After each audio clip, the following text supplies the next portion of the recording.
Okay, so now that we know how the particle works, or basically the projectiles, we're going to tie it into the emitter class. So remember, the emitter is basically the origin point from which all the particles will be launched. Now, it may be represented by an image. It doesn't necessarily have to be, though. I've built this system so if you pass in a null value for the image, it just doesn't draw one. It just pretends that it doesn't exist. So that allows you to just have a focal point, and that might be the case depending on what you're doing. Sometimes you may want to have an emitter image being drawn, like a volcano or something like that, or maybe you want it to be invisible and it's just like an explosion point or something like that. It's up to you in your system. You do whatever you want.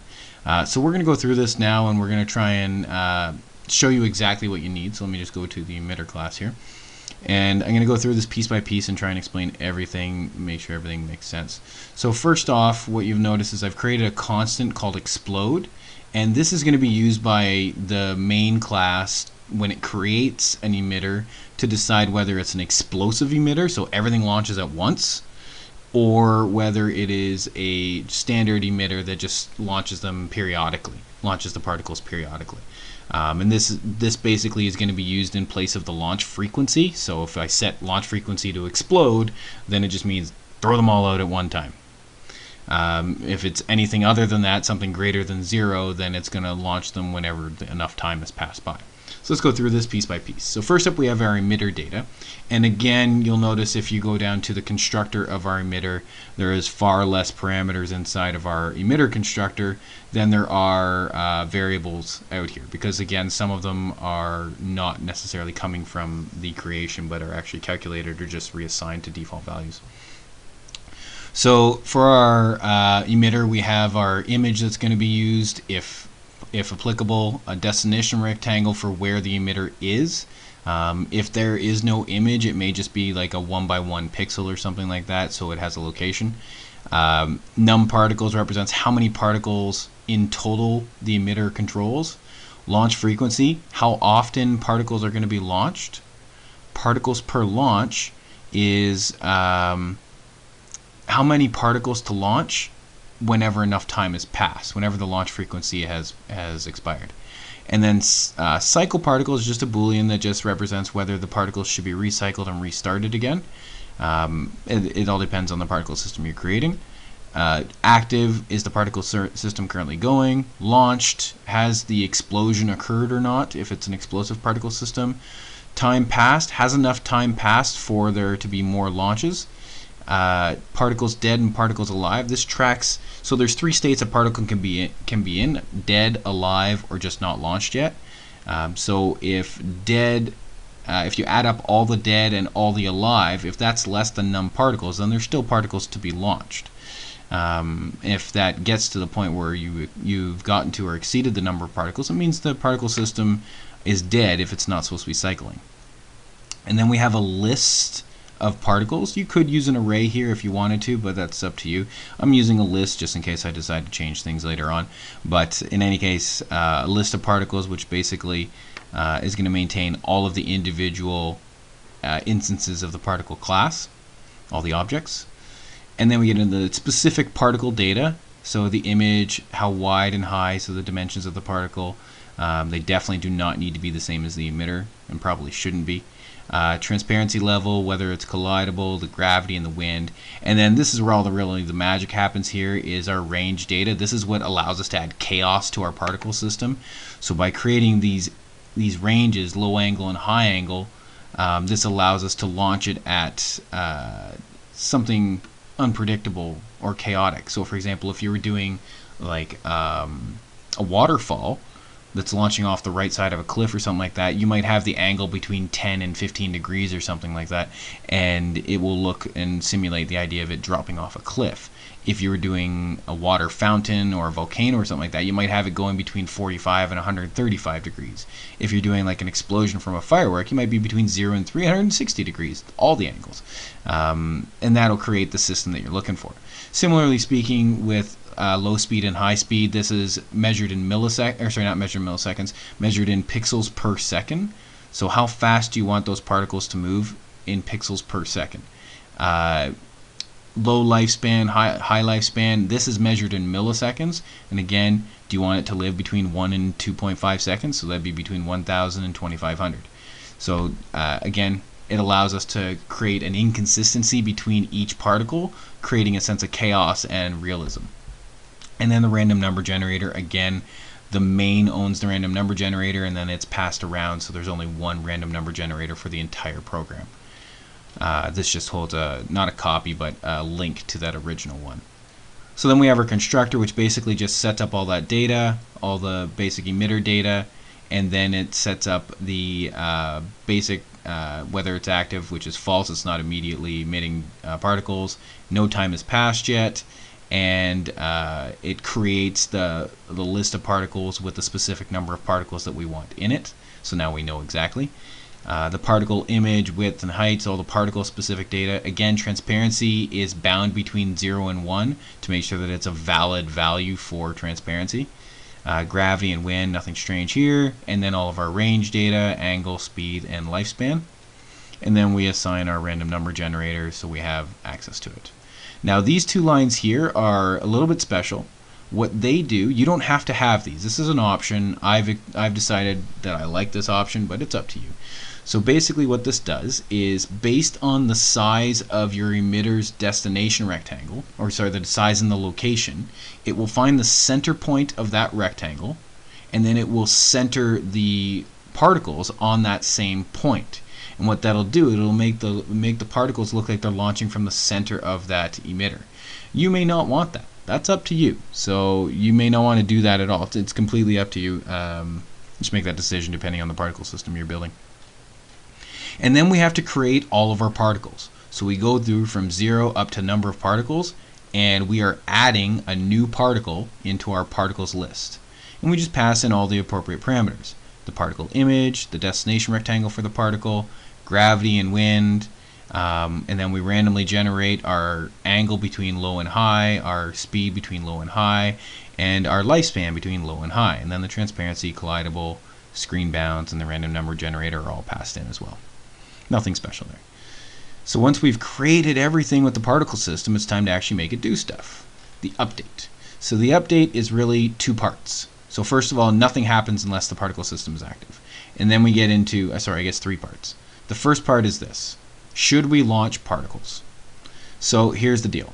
You have 2 types of particle systems with the way we've been discussing things. You have an explosive particle system.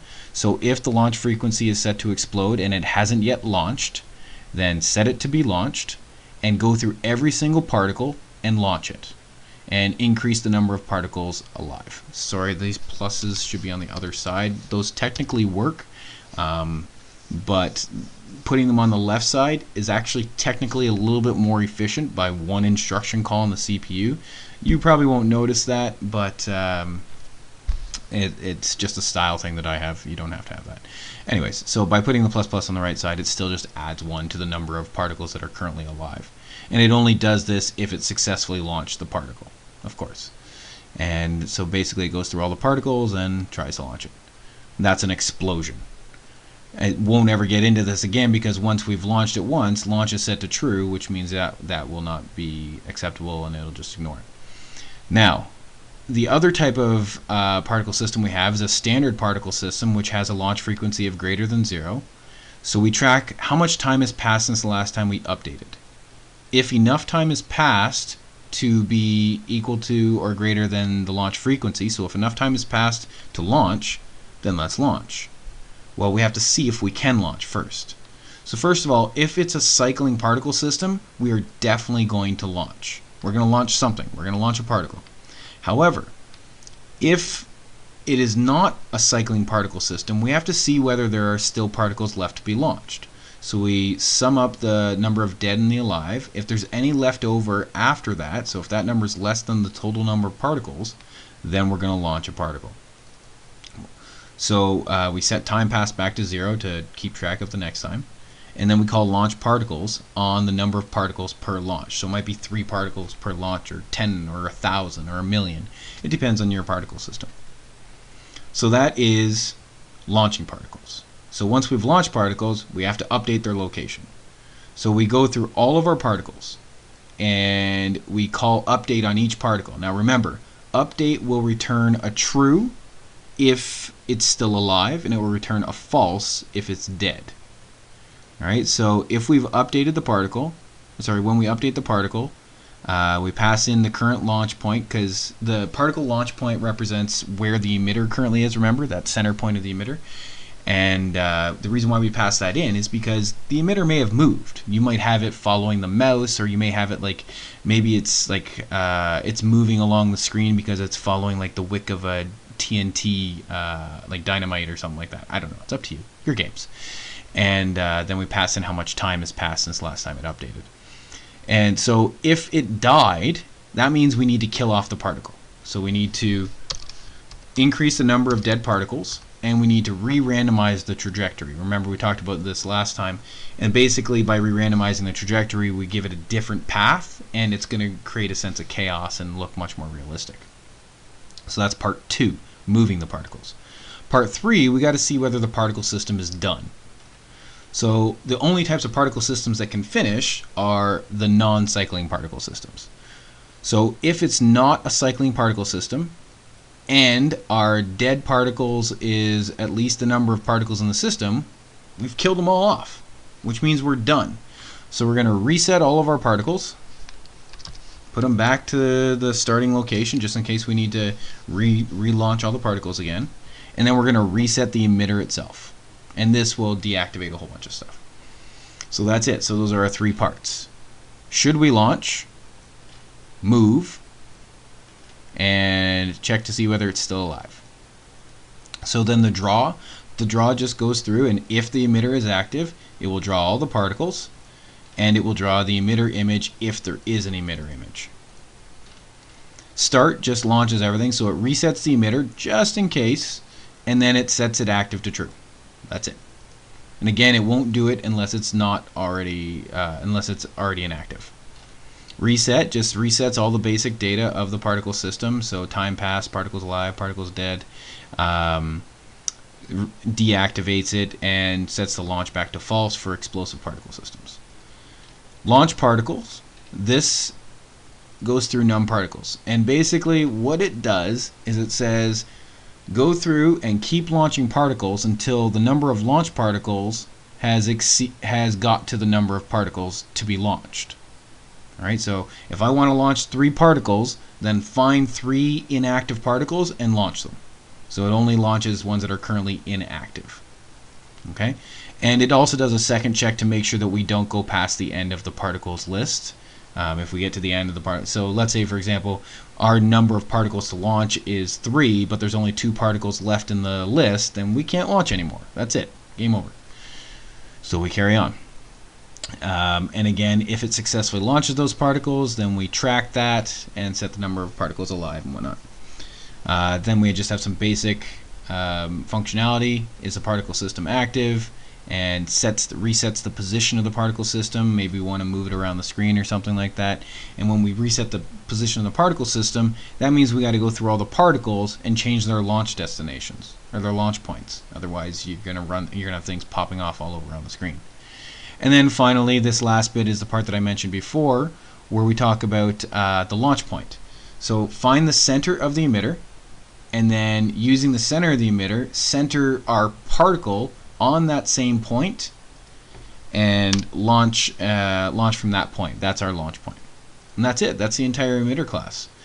The next video, what it's going to do, it's going to tie everything together. We're going to create an instance of the emitter class, and then we're going to launch it. We're going to see how it actually operates.